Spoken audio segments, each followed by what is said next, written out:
Good morning and welcome to the fourth annual Florida Brain Tumor Race. My name is Melissa Cake and I am a member of the Florida Brain Tumor Race Planning Committee and captain of team #LOGANSTRONG. It is my pleasure to welcome you to this year's event. While today looks very different, the mission and cause that we are fighting for is very much the same: to conquer and cure brain tumors once and for all. This morning, we will hear from the local NBTS staff and our local community as we honor and celebrate our Florida Brain Tumor Warriors. We thank you for sticking with us during this challenging year and continuing to fundraise and support this critical mission. As you head out into the community today to celebrate, please use #FLRace 2020 and share your photos with us. At this time, it is my pleasure to introduce National Brain Tumor Society CEO, David ARONS. Thank you, Melissa, and thank you to the entire planning committee for all your hard work behind the scenes with our staff to bring the Florida brain tumor community together. Good morning. I'm honored to be here with you for the 2020 Florida Brain Tumor Race. I greatly appreciate all the amazing participants, teams, sponsors, and partner organizations for joining with us today, and would like to offer a special shout out to all the healthcare providers and caregivers that are doing heroic work during these challenging times. A special acknowledgement goes to the team at Baptist Health, who not only provide strong support for this event, but a number of their staff also serve as volunteers on the planning committee helping to make today happen. Thank you. We know how hard hit many communities are by COVID and continue to be by this virus. We truly appreciate that you've continued to provide NBTS with your critical support. Please know that the dollars raised through NBTS events like this will be put to use to advancing our mission through these challenging circumstances.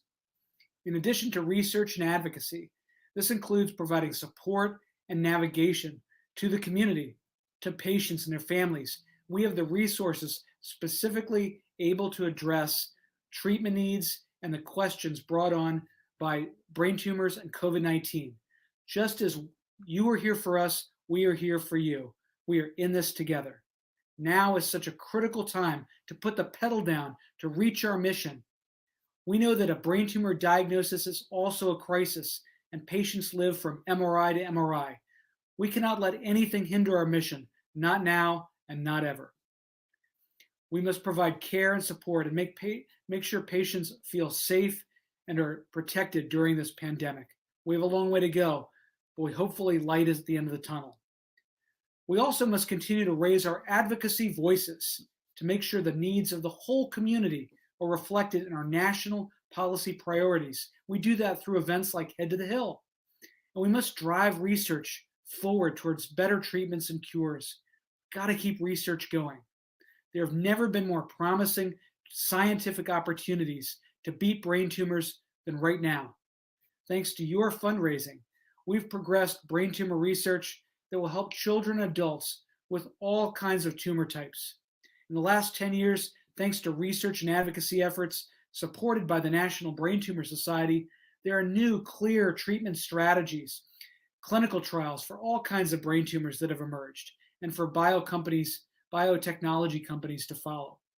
We've also learned how to increase the likelihood of success in using treatments that harness the body's own immune system and stop brain tumors from repairing and growing themselves.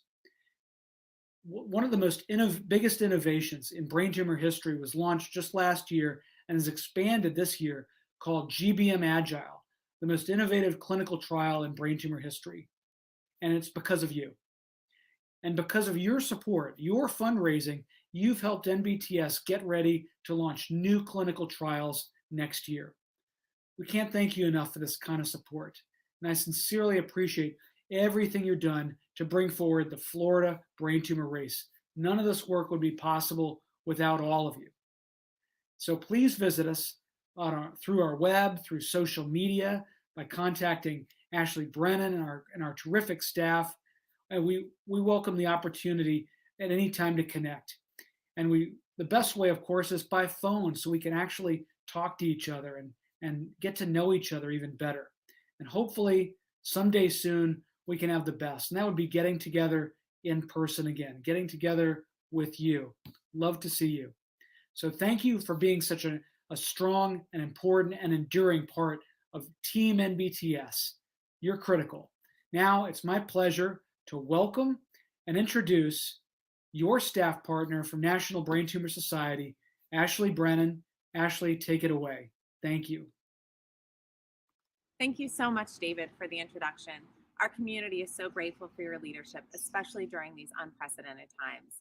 I would also like to thank Melissa Cake for opening our program this morning and serving on our 2020 Volunteer Planning Committee, among other incredible volunteers who behind the scenes make today possible. While we know this morning looks far different than it has in past years, we are still determined to honor our Florida brain tumor community. Please take a moment this morning and print out our 2020 race bib, which you will see a link to in the comments, and hit the streets, trails, or beach in whatever way you're most comfortable to commemorate today's event. Gather safely with your immediate loved ones and honor our brain tumor warriors together. Please document your activity via photo and video and share it with us via email or social media by using the hashtag FLRace2020. At this time, it is my pleasure to thank and recognize our 2020 event sponsors. Thank you to Gate Foundation for making NBTS and the Florida Brain Tumor Race the recipient of the 2019 Change Roundup. Thank you to Baptist MD Anderson Cancer Center, GT Medical Technologies, Fields Automotive Group, Novacure, and Genentech.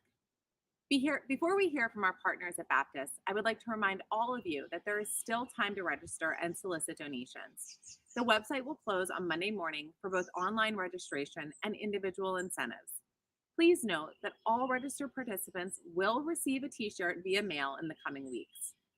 Additionally, if you qualify for 2020 incentives, keep an eye out for an email early next week with instructions on how to redeem those. Again, thank you so much for your support this year. It is my pleasure to turn the program over to our incredible care team and partners at Baptist Health MD Anderson Cancer Center, where we will hear from the Millenkoff family and learn a little bit about their experience navigating a brain tumor diagnosis under the care of the incredible team at Baptist MD Anderson.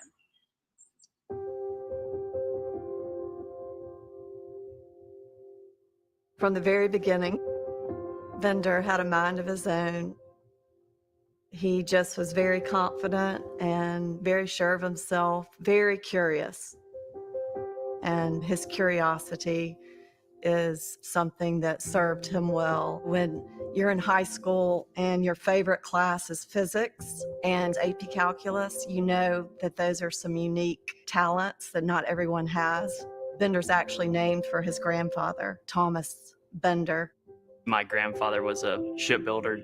His company was named Bender Shipbuilding. And that kind of like spurred my influence to get into engineering. I just kind of have a passion for building. He's pretty calm-natured, but he can be very serious and particular. He's also very fun and passionate about just about anything. Very laid back at times, but when he gets his mind set on something, there's pretty much nothing that can stop him. It's like a switch from laid back to full force. Mm-hmm. I was living with my roommate out in South Jacks Beach. His name's Hunter Geddes. Everything was normal. We were just sitting on the couch. I was actually just falling asleep. And then I had this like vocalized, like out of body experience. I started twitching and foaming of the mouth. My eyes rolled back in my head.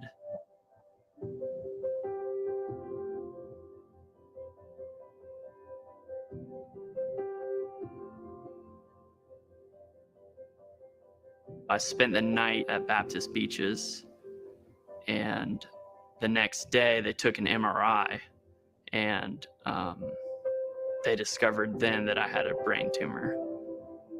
The world just started spinning. Dr. Kerrigan, once he delivered that news, he said, "You're not gonna leave this hospital without seeing Dr. Cavalieri and Dr. Savageau."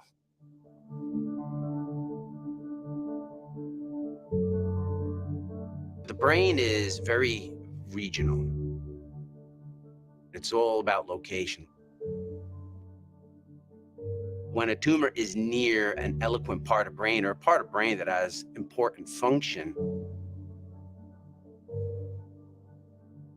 there are areas that you can be very aggressive surgically, and there are other areas that you can't even touch.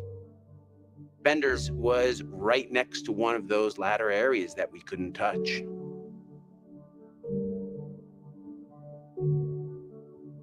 My name is Robert Cavalieri. I'm a neuro-oncologist at Baptist MD Anderson. Bender, he has an oligodendroglioma, which are actually rare. There's less than 1,000 diagnosed every year in the United States. And that makes understanding the disease and how to treat it far more difficult than more common tumors. Patients with oligodendrogliomas tend to be younger than some of the more aggressive tumors that we treat. This tumor was closely proximated to what we call the precentral gyrus, or the motor strip. It was next to the part of the brain that controls the right side of his body. So if we invaded that or in any way disturbed that, we could potentially cause him to lose function on the right side of his body. It's fascinating, even in 2020, to know, obviously we know way more than before, but there's still a lot that we don't know concerning consciousness. And usually when we discuss about eloquence, the two main that come to mind are motor function. And the other area when we discuss about eloquence is the speech, the production of the speech and the understanding of the speech. So those two areas are connected. And if the tumor are close to those areas, same thing. We want to make sure that we protect that at all costs, because somebody who cannot express themselves and all that, that's going to clearly impact in a terrible way their quality of life. Dr. Savageau told me that there was an option to do an awake craniotomy. I would be put under and then awake during the operation so that they could tell and keep me talking to mitigate the long-term neurological effects to my speech that I could have. And so we opted with a awake craniotomy. Doing an awake craniotomy gives us some ability to be more aggressive surgically while real-time understanding the function of the brain around the surgical site. Dr. Savageau was pretty much on call with Bender via text message in the short span when he was making decisions about his surgery and asking every question that you can imagine as far as statistics, research. The way that he handled Bender's, inquisitive mind prior to surgery was part of the reason that Bender felt so confident with him being a surgeon. The whole time we had this surgery scheduled for the 26th, Dr. Savageau texted me that morning at 9:49 a.m. on March 19th and said, "Are you up for surgery tomorrow?" And I said, "Let's do it. I have availability tomorrow." That's what I said.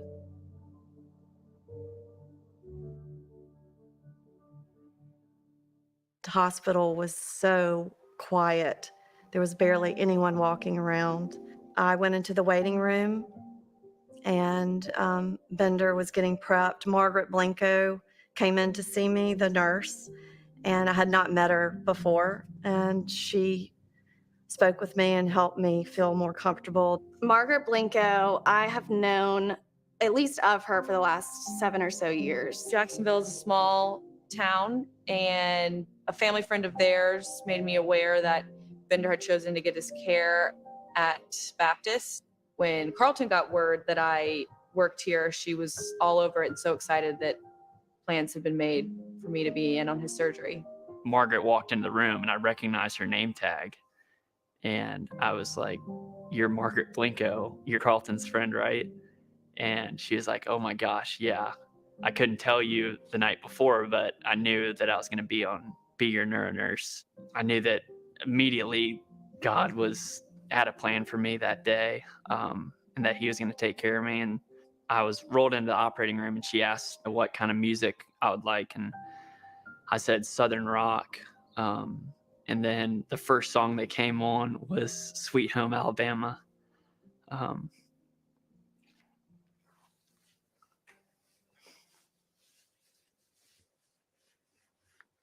So that was a God nod there.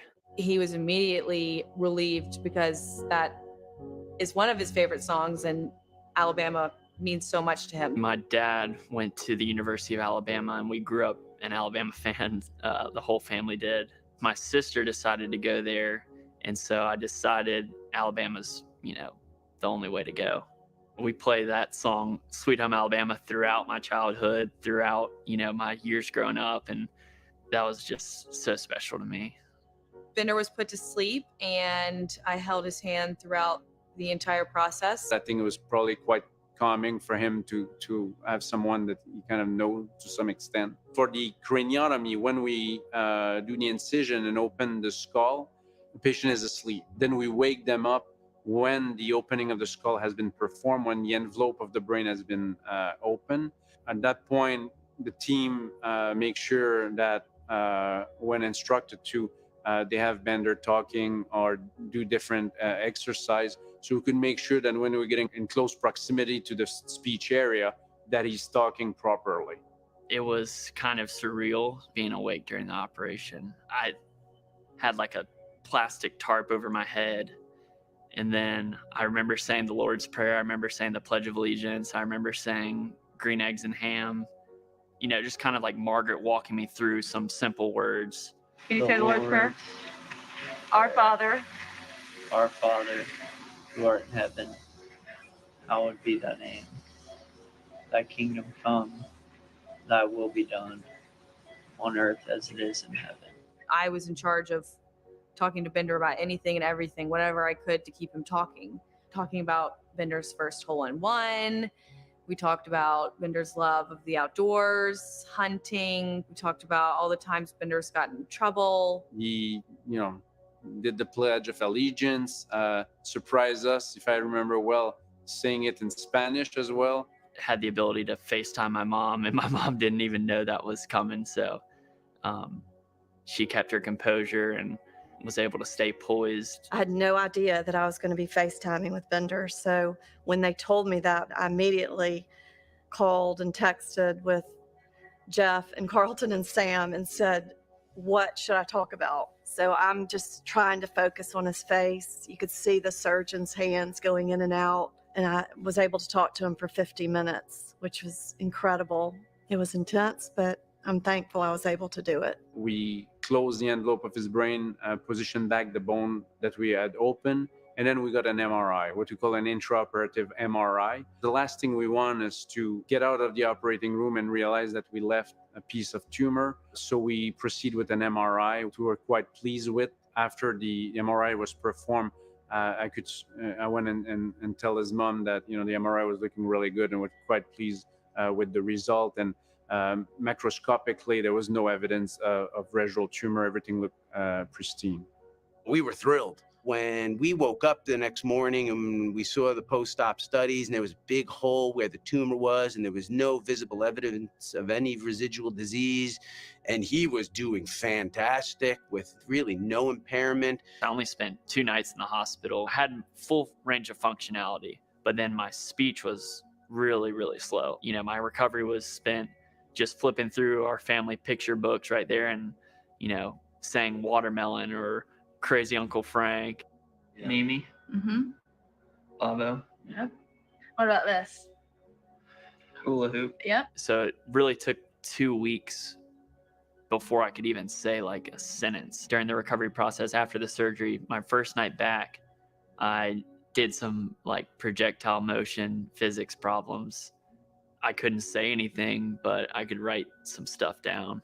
Physics problems would exercise my brain in that way.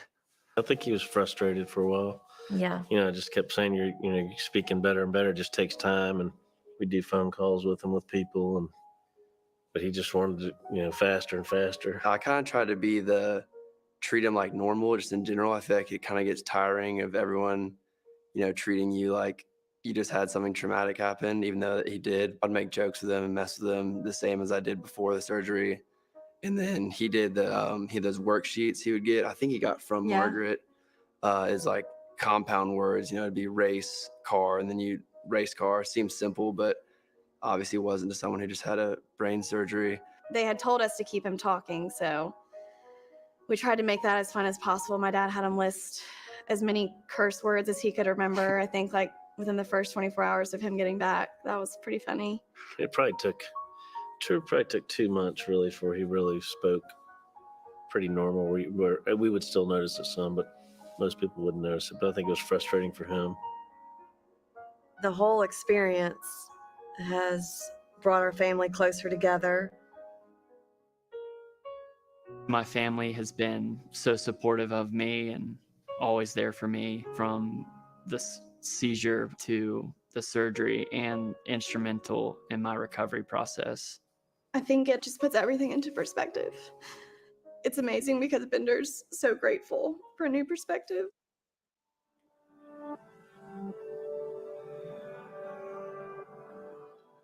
My treatment path moving forward, I've decided I'm going to receive chemotherapy with Baptist MD Anderson with Dr. Cavalieri for 6 weeks following radiation treatment. I texted Dr. Savageau probably 2 weeks after the surgery. The first question I asked him was, can I play golf? He said in a text, yes, but no more hole-in-ones. But no, he had another hole-in-one probably a month and a half after brain surgery. Obviously this is a small community. Following day, on a Sunday, my front neighbor told me, have you heard that your patient got a hole-in-one? So I knew at that point it was just not making that up. I wish him many more. I think if I remember the record for hole-in-one, something like 26. So he still has some more to get. I look forward to living a healthy life for decades to come. I hope that people would be inspired and take away that if I can do it, then so can you.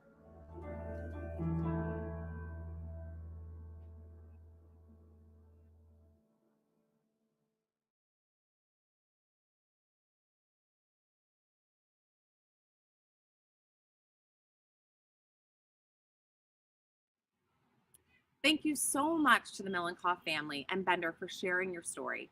Thank you to the entire team at Baptist MD Anderson for the care they provide for our Florida brain tumor community.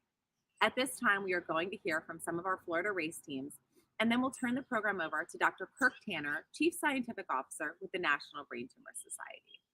Hi all, we're the Nemours and Wilson neuro-oncology team, and we want to thank everybody who's coming out to help support us and support our patients who are going through treatment for brain tumors. And we hope you all enjoy today, and thank you for all that you do for our patients. Hi, my name is Stephanie Crenshaw. In August 2017, my husband David was diagnosed with glioblastoma, an incurable form of brain cancer. He was 48 years old. David had surgery to remove the tumor, and he also had chemotherapy, radiation, and participated in a clinical trial. He stayed positive and hopeful. He fought like a warrior for 19 months. We were married almost 25 years and have 3 beautiful children. Our motto during the journey was faith over fear. Today, we honor his memory through the National Brain Tumor Society race. We walk to raise awareness and to help fund brain tumor research. We continue to pray for a cure. Thank you to so many who have donated and are a part of Team Crenshaw.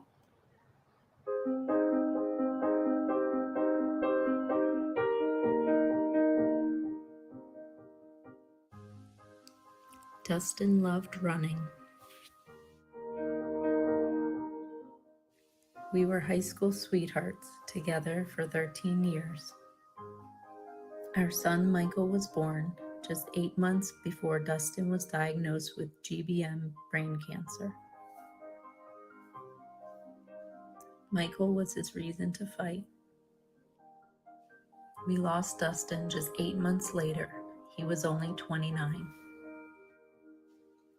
Michael and I began to run, and he is our reason why.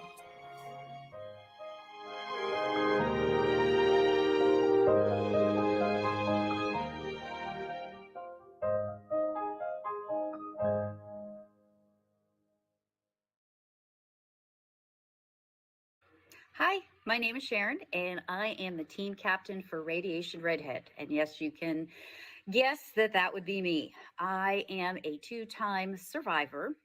The first one, My first brain tumor was a meningioma that was removed surgically, and that all went wonderfully. And then another one popped up, and that one was treated with radiation. So that is why I'm so passionate about the National Brain Tumor Society. My other team, my Charlotte area team, Team Move Over Brain Tumors, has been in existence since the beginning of the Charlotte Brain Tumor Race. And I just thought, why not put my hat in the ring for the Florida race and see if I can raise any more money. So have a great day, everyone. We are team #LoganStrong, and we support NBTS.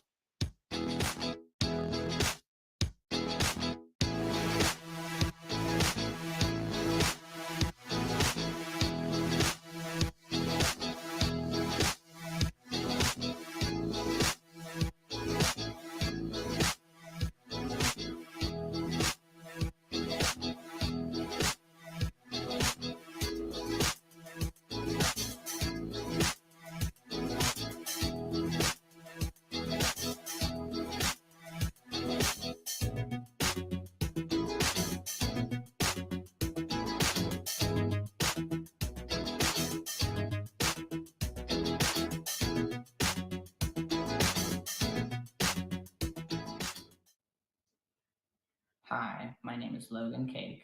I'm a brain tumor survivor. I was diagnosed with a high-grade glioma. I support NBTS because they help fund research for people like me.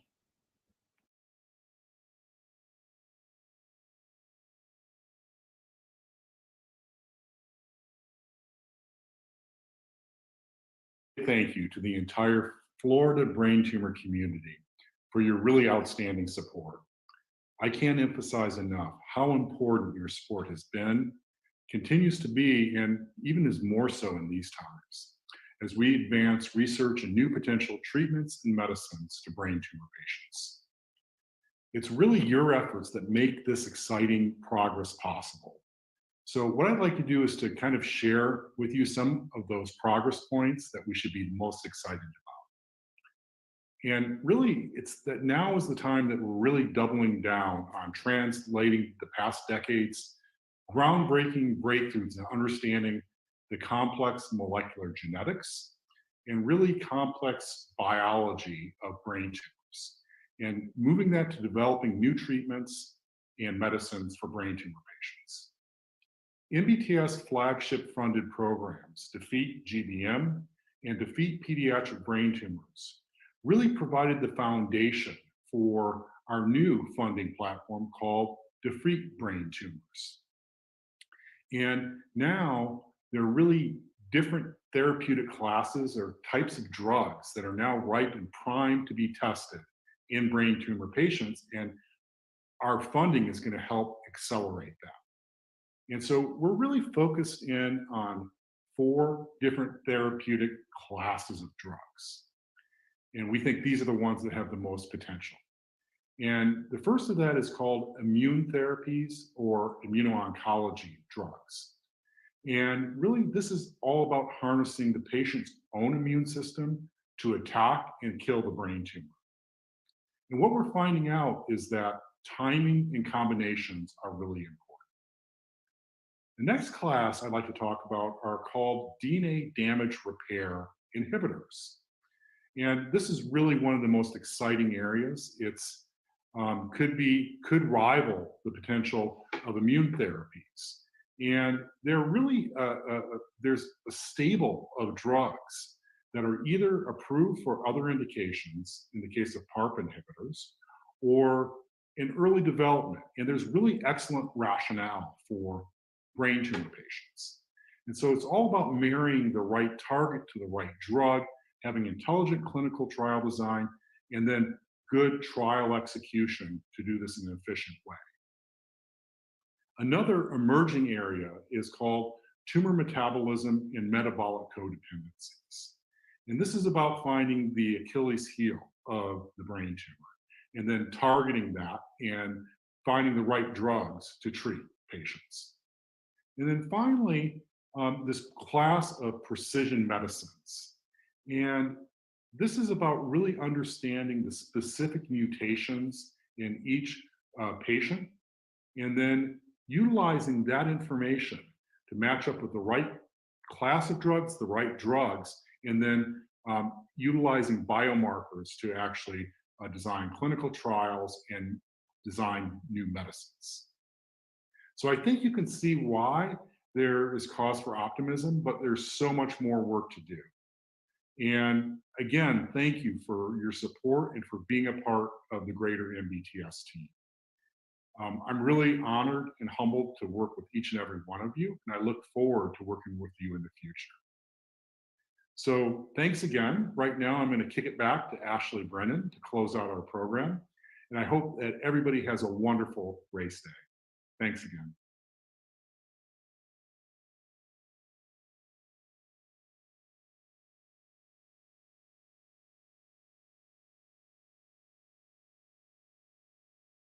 Thank you so much, Kirk.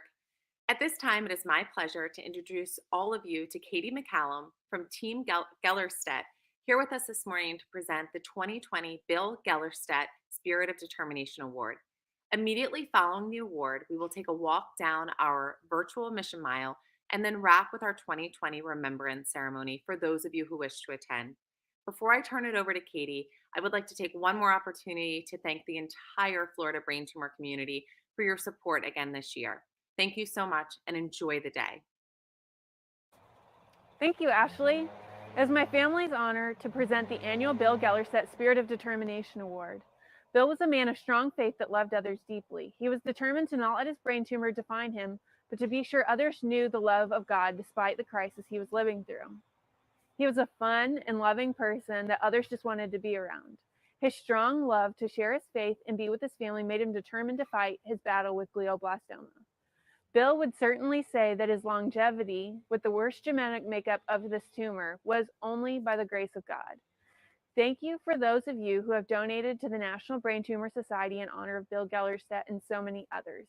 Each year we work with NBTS staff to determine a worthy recipient of this honor, someone who exemplifies strength, passion, and willpower that Bill did. As we look back on the community this year, it became apparent that we could not select a single recipient. In 2020, we will be awarding this honor to our entire Florida Brain Tumor Race community. Those of you who, despite challenging times, still came together to support this critical mission. You showed up, you spread awareness, and you made sure brain tumors were not forgotten in the wake of our country's public health crisis. All of you exemplify the strength, determination, and willpower that Bill possessed, and you are all worthy recipients of the 2020 Bill Gellerstedt Spirit of Determination Award. Thank you again for your relentless support, and congratulations to each and every one of you.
Hi, everyone. My name is Holly Gainsborough, and I have been involved with MBTS for several years as co-chair of the Charlotte Brain Tumor Race and chair of the Baltimore Brain Tumor Walk.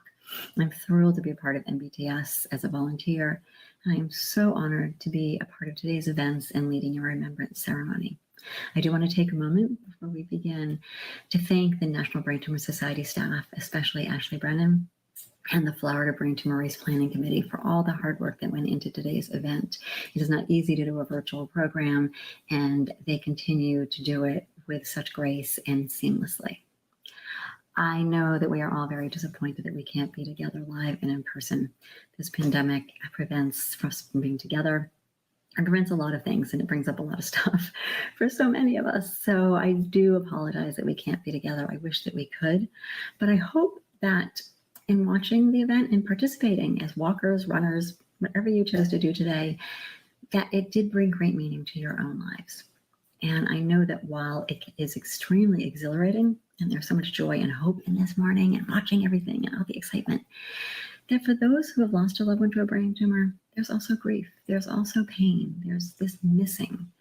And so I want you to give yourself permission to be in that and space. So enjoying and feeling joyful and exhilarated and hopeful, and feeling that sadness and feeling that pain, and letting yourself be in that place of grief. And it's okay, and it's normal.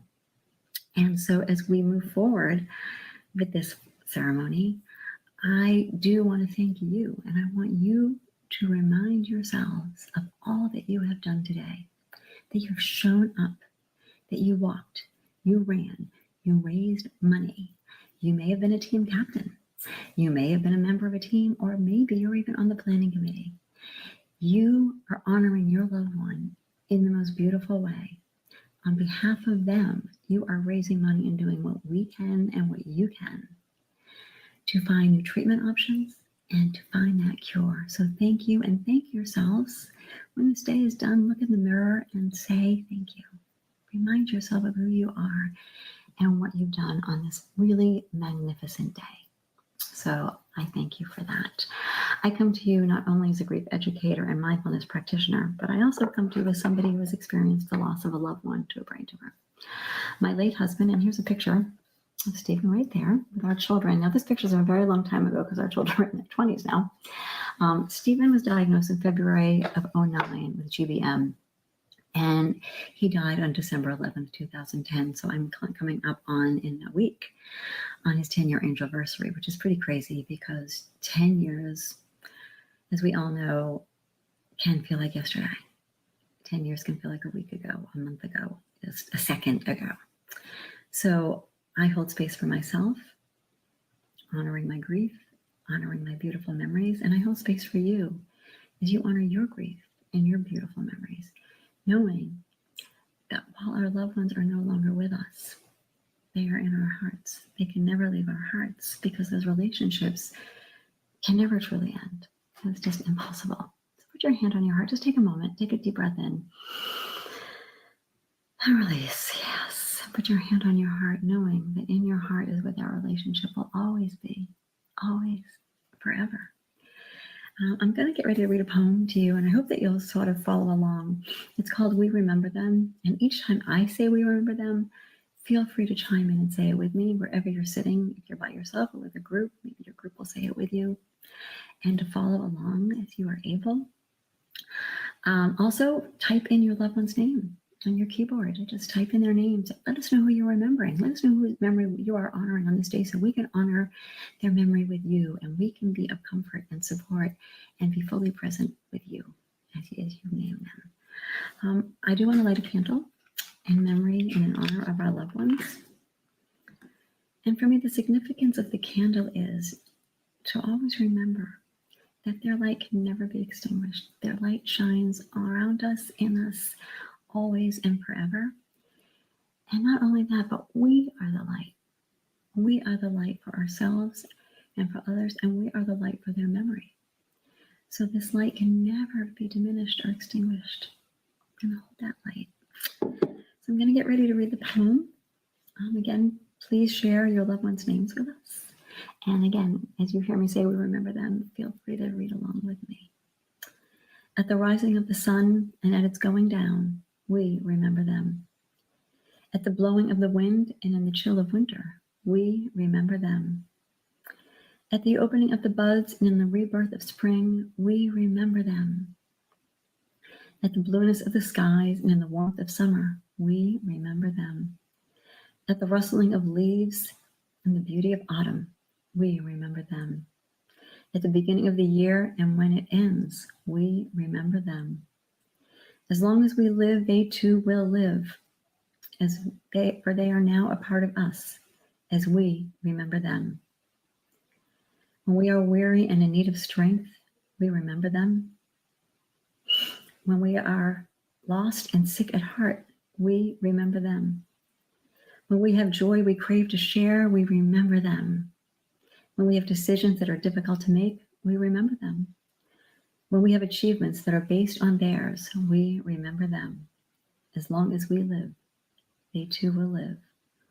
They are now a part of us as we remember them.